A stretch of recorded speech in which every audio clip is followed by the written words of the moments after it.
நிகிதா வணக்கம். அமைச்சர் பொன்முடிக்கு எதிராக திமுகவினுடைய துணை பொதுச் செயலரும் எம்பியுமான கனிமொழி தன்னுடைய எக்ஸ் தளத்தில் கண்டன பதிவு வெளியிட்டிருக்கிறார்.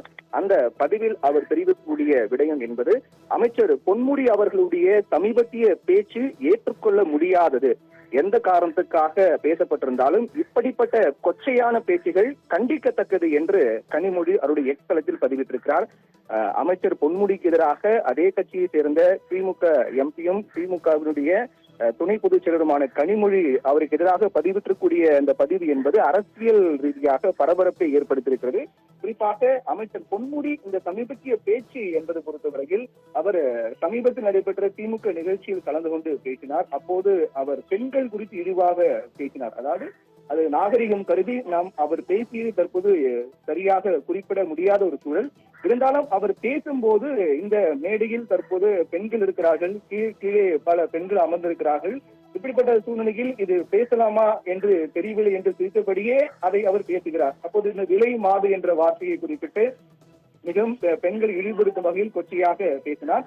அந்த பேச்சுக்கு பல்வேறு தரப்பிலும் கடுமையான கண்டனங்கள் எல்லாம் முன்வைக்கப்பட்டது. குறிப்பாக பாஜக, அதிமுக உள்ளிட்ட பல்வேறு கட்சிகள் ஒரு அமைச்சராக இருந்து கொண்டு, ஒரு மக்கள் பிரதிநிதியாக இருந்து கொண்டு பெண்களை இழிவாக பேசக்கூடிய வகையில் இது போன்ற ஒரு அமைச்சர் செயல்படுவது, பேசுவது என்பது ஒரு மிகப்பெரிய கண்டனத்துக்குரியது என்றும் உடனடியாக அவரை அமைச்சர் பதவியிலிருந்து நீக்க வேண்டும் என்றெல்லாம் பாஜக தரப்பிலிருந்து தெரிவிக்கப்பட்டது.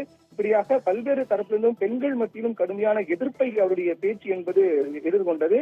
இப்படி பல்வேறு தரப்பிலிருந்தும் பல்வேறு கட்சிகளும் பொன்முடிக்கு எதிராக கண்டனம் தெரிவித்து வந்த நிலையில் திமுகவிலிருந்து அது தொடர்பான எந்தவித விளக்கமும் அதே போன்று எதிர்ப்பும் பதிவு செய்யப்படாமல் வந்த நிலையில் அது தொடர்பாக திமுகவினுடைய துணை பொதுச் செயலரும் எம்பியுமான கனிமொழி அவருடைய எக்ஸ் தளத்தில் பதிவிட்டிருக்கிறார். எந்த வகையாக என்ன காரணத்துக்காக இருந்தாலும் அவருடைய சமீபத்திய பேச்சு என்பது கண்டிக்கத்தக்கது என்றும் அது எந்த காரணத்துக்காக பேசப்பட்டிருந்தாலும் ஏற்றுக்கொள்ள முடியாது, வன்மையாக கண்டிக்கத்தக்கது என்று கனிமொழி பதிவிட்டிருக்கிறார். இப்படியாக அமைச்சர் பொன்முடி பொறுத்தவரையில் அவர் பல்வேறு மேடைகளில் அவ்வப்போது சர்ச்சையாக பேசி அதன் மூலமாக கண்டனங்களை பெறுவது என்பது வாடிக்கையாக இருந்து வருகிறது.